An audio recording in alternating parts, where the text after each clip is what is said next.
और आपको बता दें कि प्रधानमंत्री नरेंद्र मोदी आज बिहार के बाद गुजरात जाएंगे। कल सरदार वल्लभ भाई पटेल की जयंती पर होने वाले राष्ट्रीय एकता दिवस समारोह में पीएम शामिल होंगे, लेकिन उससे पहले आज प्रधानमंत्री केवड़िया के एकता नगर में ई बसों को हरी झंडी दिखाएंगे। इसके बाद पीएम 1140 करोड़ रुपए से अधिक की विभिन्न इंफ्रास्ट्रक्चर और विकास परियोजनाओं का उद्घाटन और शिलान्यास करेंगे। प्रधानमंत्री भारतीय शाही राज्य संग्रहालय, वीर बालक उद्यान, खेल परिसर, वर्षावन परियोजना, शूलपनेश्वर घाट के पास जेटी विकास, स्टैच्यू ऑफ यूनिटी पर ट्रैवलेटर सहित विभिन्न परियोजनाओं की आधारशिला रखने वाले हैं। प्रधानमंत्री इस कार्यक्रम के दौरान सरदार वल्लभ भाई पटेल की 150वीं जयंती के उपलक्ष्य में 150 रुपये मूल्य का एक विशेष स्मारक सिक्का और डाक टिकट भी जारी करेंगे।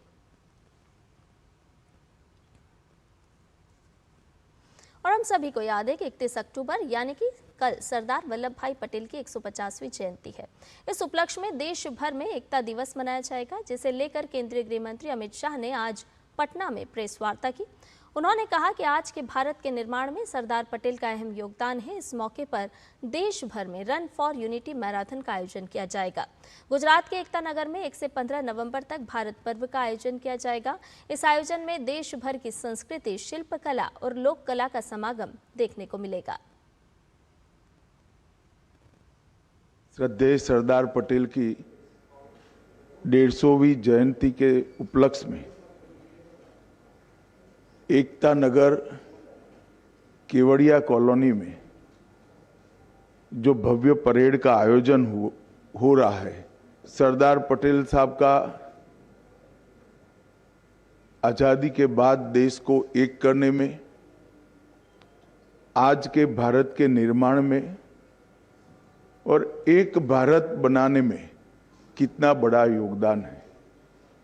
इस बार रन फॉर यूनिटी को भी बड़े स्तर पर आयोजित करने का निर्णय लिया गया है। देश के सभी राज्य, केंद्र शासित प्रदेश, जिला, पुलिस स्टेशन, सभी स्कूल्स और यूनिवर्सिटी में रन फॉर यूनिटी का आयोजन हुआ है। और ज्यादा जानकारी के साथ हमारे संवाददाता नीरज सिंह केवड़िया से हमारे साथ जुड़ गए हैं। नीरज, सबसे पहले तो यही आपसे बात करना चाहेंगे कि सरदार वल्लभ भाई पटेल की 150वीं जयंती भव्य और दिव्य समारोह आयोजित होने वाला है। किस तरह की तैयारियां गुजरात में आपको देखने को मिल रही है?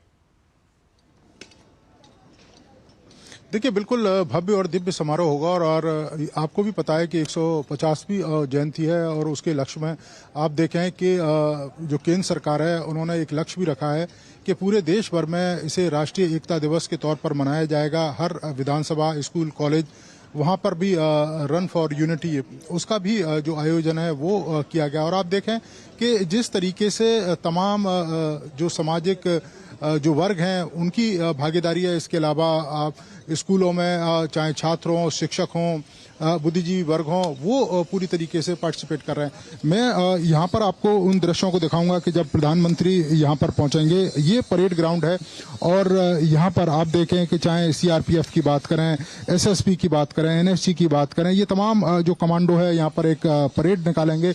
सरदार वल्लभ भाई पटेल की ये प्रतिमा आपको दिखाई दे रही है, जहाँ पर राष्ट्रीय एकता दिवस की शुरुआत होगी। प्रधानमंत्री 31 तारीख को, 31 अक्टूबर को सुबह पहुंचेंगे और यहाँ पर पुष्पांजलि अर्पित करेंगे सरदार वल्लभ भाई पटेल को और उसके बाद पूरे देश भर में एक तरीके से राष्ट्रीय एकता दिवस की शुरुआत होगी। और आज का दिन इसलिए भी महत्वपूर्ण है, आप देखें कि प्रधानमंत्री आज पहुंच रहे हैं यहाँ पर और आज कई सारी विकास की परियोजनाओं की शुरुआत प्रधानमंत्री करेंगे। चाहे हम ई बसों की बात करें, स्मार्ट जो बस स्टॉप हैं उसकी बात करें, यूनिवर्सिटी की बात करें।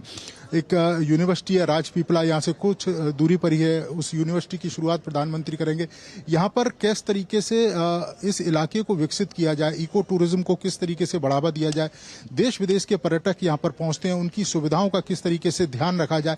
ये तमाम जो परियोजनाएं 1140 करोड़ रुपए की ये परियोजना होंगी, जिनकी शुरुआत प्रधानमंत्री करेंगे, उद्घाटन करेंगे और एक तरीके से जो आधारशिला है वो रखेंगे। तो आज का दिन काफी खास है और कल भी आप देखें कि 31 अक्टूबर है और राष्ट्रीय एकता दिवस है, उसके उपलक्ष्य में भी यहाँ पर तमाम जो कार्यक्रम है वो किए जाएंगे। तो उस दृष्टि से प्रधानमंत्री का यहाँ आना, विकास के कई सारे काम करना और राष्ट्रीय एकता दिवस की एक तरीके से शुरुआत करना पूरे देश में, वो काफी महत्वपूर्ण है। और शाम को 5 साढ़े 5 बजे के करीब आज प्रधानमंत्री राष्ट्रीय एकता दिवस पहुंचेंगे और इन तमाम कार्यक्रमों की शुरुआत करेंगे। नीरज, हम सभी जानते हैं कि गुजरात कई ऐसे क्षेत्र हैं जहां नजीर पेश करता हुआ ये राज्य नजर आता है।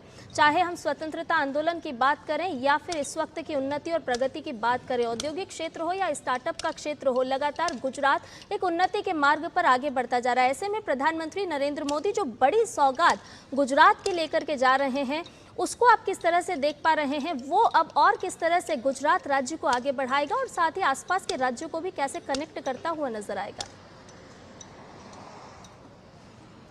देखिए, बिल्कुल आप देखें कि अगर हम गुजरात की बात करें तो निश्चित तौर पर गुजरात में पिछले 10-15 सालों में काफ़ी सारे जो विकास के काम हैं वो प्रधानमंत्री नरेंद्र मोदी के द्वारा यहाँ पर किए गए। गुजरात के मुख्यमंत्री थे उस समय भी उनका जो विजन है वो दिखाई देता। आप देखें कि भुज में जिस तरीके से भूकंप आया था, आज उस पूरे क्षेत्र की कायाकल्प हो गई है और बड़ी संख्या में वहाँ पर टूरिस्ट पहुँचते हैं, विदेशी टूरिस्ट पहुँचते हैं और एक तरीके से विकास की जो डोर है वो वहाँ के हर इलाकों तक पहुँची है। उसी तरीके से आप देखें कि केवड़िया ये जो इलाका है, सरदार वल्लभ भाई पटेल यहाँ पर डैम है, ये पूरा का पूरा इलाका एक तरीके से बंजर इलाका था और यहाँ पर विकास की ना तो रफ्तार तेज थी और ना ही विकास यहाँ पर ठीक तरीके से पहुंचा था गुजरात के दूसरे इलाकों के मुकाबले। लेकिन प्रधानमंत्री ने एक चुनौती के तौर पर इस पूरे लक्ष्य को रखा, इस इलाके को सर्वे किया और उन्होंने देखा कि किस तरीके से इस इलाके में विकास किया जा सकता है।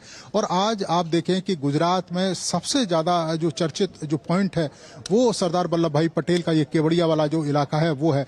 विदेशी और देशी पर्यटक यहाँ बड़ी संख्या में आते हैं। हर साल लाखों की संख्या में जो पर्यटक आते हैं वो बताते हैं कि इस इलाके की तस्वीर अब कैसी है।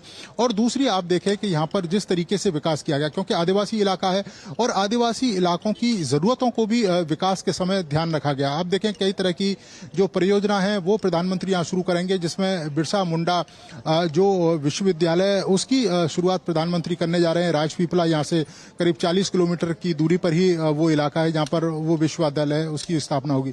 इसके अलावा आप पूरे इस इलाके में अगर आप देखें, वर्षा वन परियोजना है, नर्मदा नदी का जो घाट है उसको किस तरीके से डेवलप किया जा सकता है। यहाँ पर ई बसें और ई स्मार्ट जो बस स्टॉप है वो चलाया जाए, यहाँ पर स्पोर्ट्स कॉम्प्लेक्स बनाया जाए और खासतौर से हॉस्पिटलिटी को लेकर कई तरह की जो परियोजनाएं वो यहाँ पर प्रधानमंत्री शुरू करेंगे। और इसका जो पूरा जो लाभ है वो आदिवासी इलाके यहाँ पर जो लोग रहते हैं उनको मिलेगा और इसके अलावा जो यहाँ पर्यटक पहुंचेंगे उनको मिलेगा। तो उस लिहाज से काफी महत्वपूर्ण प्रधानमंत्री का ये दौरा है और प्रधानमंत्री इस तरीके से विकास की परियोजनाओं को भी लेके जाते हैं। अगर किसी भी इलाके में वो परियोजनाओं की शुरुआत करते हैं तो स्थानीय जरूरतों का भी ध्यान